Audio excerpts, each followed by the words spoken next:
Aleluia, glória a Deus. Não tem isso às vezes, né? Não tem esse negócio? A pessoa quer mostrar, não, é naturalmente a sua vida. As pessoas vão notar, vão ver em você uma pessoa corajosa, vão ver em você uma pessoa intrépida, uma pessoa de boa presença, uma pessoa animada, uma pessoa séria e uma pessoa que sabe orar. Notarão que o Senhor é contigo. Aí vem mais. Então disse, Saul enviou mensageiros a Jessé dizendo, envia-me Davi, teu filho que está com as ovelhas. Então tomou Jessé um jumento carregado de pão e um odre de vinho e um cabrito e enviou-os a Saul pela mão de Davi seu filho. Assim Davi veio a Saul e esteve perante ele e o amou muito e foi seu pajem de armas. Perdão. Então Saul mandou dizer a Jessé, deixe estar Davi perante mim, pois achou graça aos meus olhos.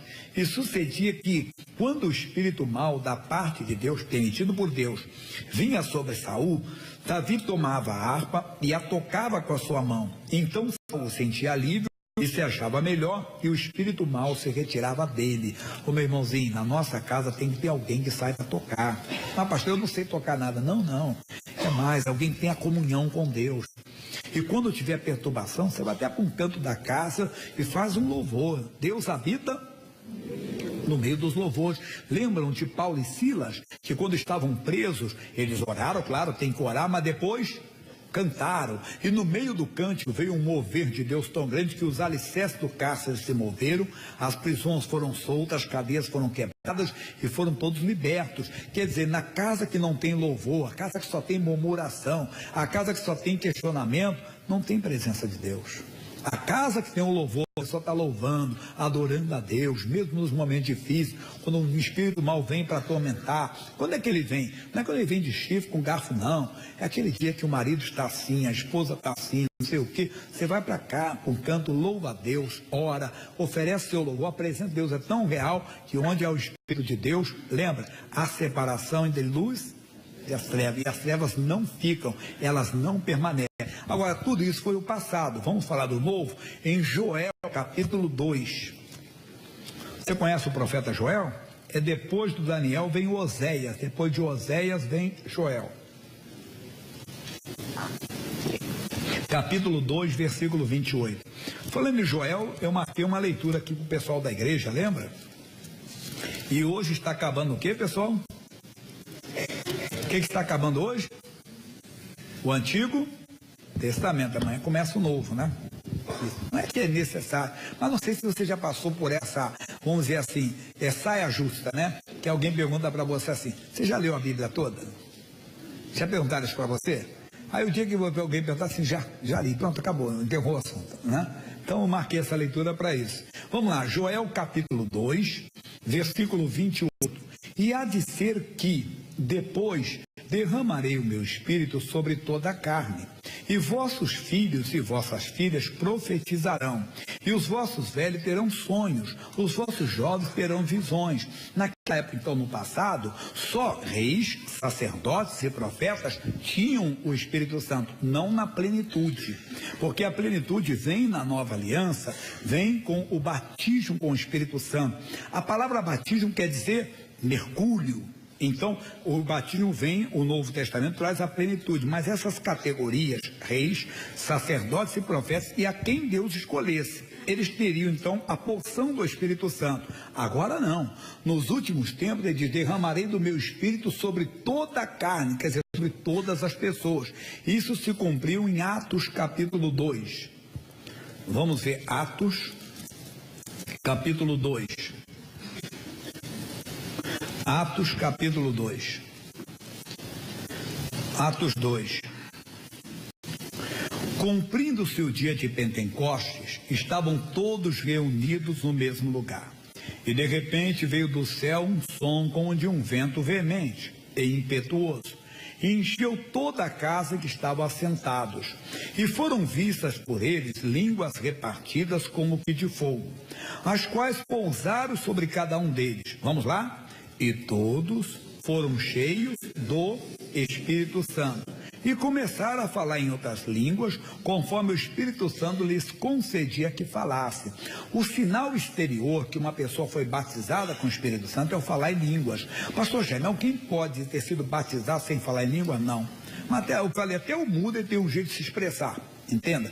Mas existe isso, é um sinal exterior. O falar em línguas não é, entenda bem, que vai acompanhar a pessoa. Depois ela tem que buscar esse dom. Porque a pessoa, tem muita gente que foi batizada, fala em língua e depois não fala. Porque ela tem que buscar, ela tem que se envolver com Deus. E é necessário falar em línguas estranhas?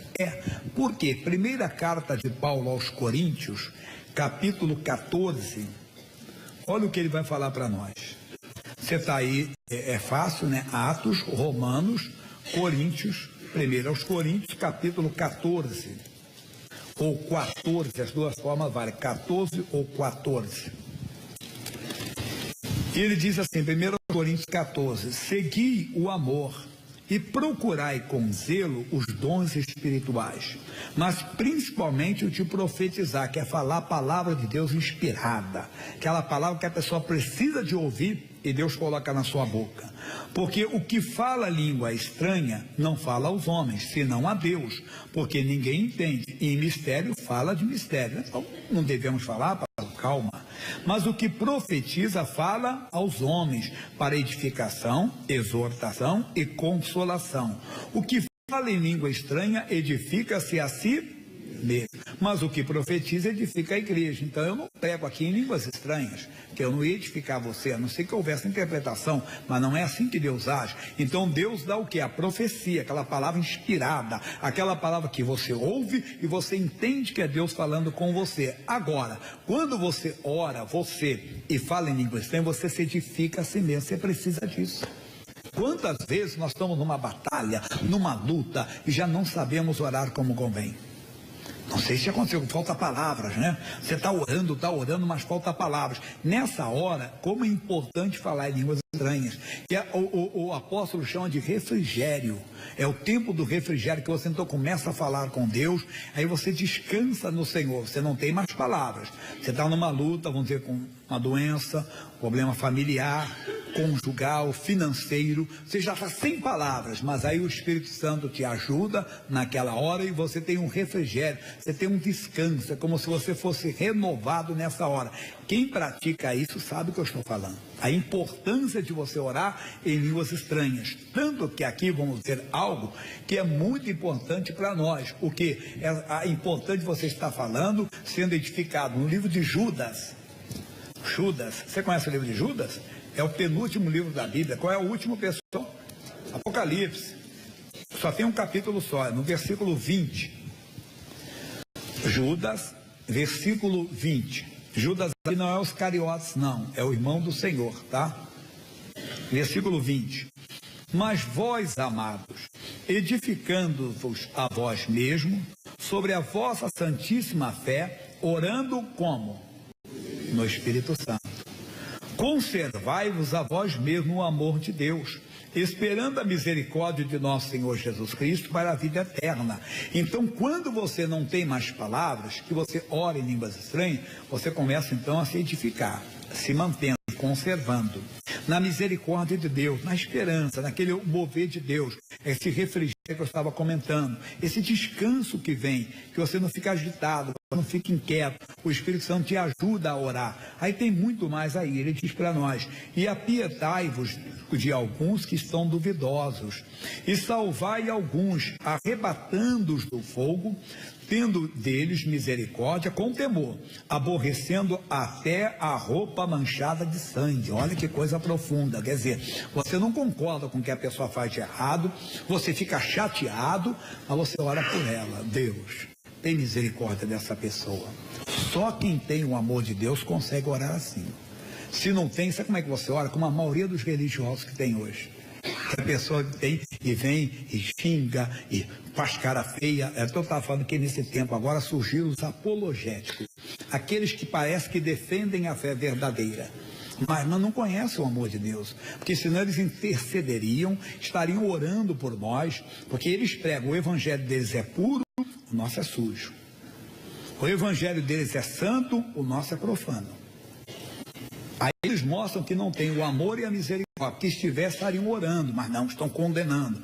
É como hoje, sem querer criar aqui, entenda bem, polêmica e tudo, mas está acontecendo bastante, por exemplo, nas escolas. A filhinha de um pastor chegou e falou, e contou para os pastores, que na escola tem 4 aninhos. A professora falou assim, olha, semana que vem, as meninas poderão vir vestidas de meninos, e os meninos vestidos de meninas. Vai educar o filho dela, não é? Se a professora tem filho, que eduque o filho dela. Se ela não tem filho, que ela procure ter filho, mas não eduque o filho dos outros. A escola é para aprender outra coisa, não é para aprender isso. Nós estamos querendo ensinar. Mas nas igrejas também, a mesma coisa. Estão fazendo dessa maneira, entenda? Estão faltando esse amor, porque não é igreja, são pastores sem igrejas. Quem são pastores sem igreja? Mídias sociais, eles carregam muita gente, mas eles não têm ovelha física. Eles não têm ovelha no rebanho, não tem rebanho. Procure conhecer o rebanho deles, mas querem educar os filhos de outras igrejas. Eu contei que eu estava em Nova Iguaçu, eu na casa de um irmão chamado Aristeu, e eram 2 irmãos, Paulo e Aristeu, 2 simpatias de pessoas, cabecinha branca, nos estão vivos, que tem mais de 30 anos isso. Eu estou pregando e no meio da pregação uma menina levantou, uma jovem, e se vê que ela era de uma igreja pentecostal, que naquela época a mulher quase não usava calça comprida, né? Era só vestido, tudo isso. Vai escutando. E eu cheguei, e ela disse, irmão Jaime, a mulher pode cortar cabelo? Eles perguntam para o seu pastor. Aí disse, não, mas o que o meu pastor fala, eu já sei, eu quero saber a sua opinião. Eu disse, a minha opinião não vale nada para você, porque a ovelha ouve a voz do seu pastor, eu não sou seu pastor, você não está debaixo da minha autoridade espiritual. E eu expliquei, eu sei o que você está querendo perguntar. Na nossa igreja, nós não temos tal costume, mas se na sua igreja tem, obedeça o seu pastor. Eu vou criar divisão na igreja dos outros, mas é o que estão fazendo hoje. Vem então os apologéticos, entre aspas, que a apologética defende fé verdadeira. Eles defendem como se fosse uma porção de bobos. Então, são pastores sem ovelhas, que querem educar as ovelhas dos outros.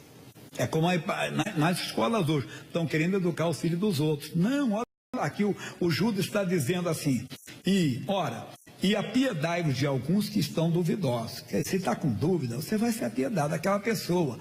E vai fazer o quê? E salvai alguns, arrebatando-os do fogo, tendo deles misericórdia com temor, irmão, com respeito, aborrecendo até a roupa manchada de carne. Quer dizer, aborreça, não concorde, mas ore. Interceda com misericórdia, olha o que vai dizer para nós aqui.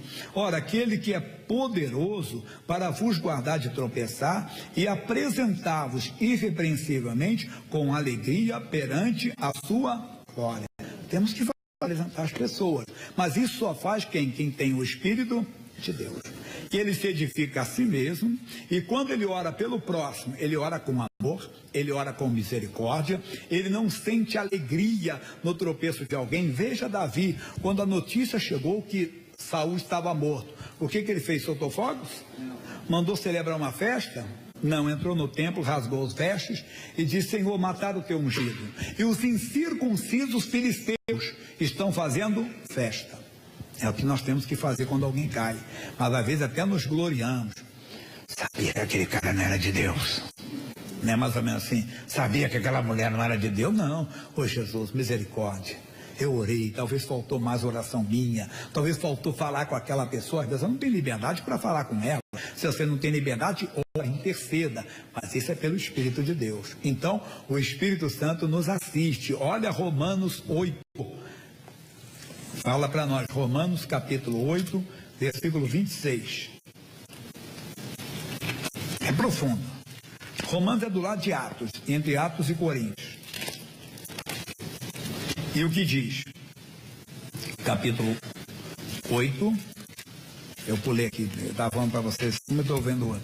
E da mesma maneira, o Espírito ajuda as nossas fraquezas, porque não sabemos o que havemos de pedir como convém, mas o mesmo Espírito intercede por nós com gemidos inexprimíveis, aquilo que eu explicava.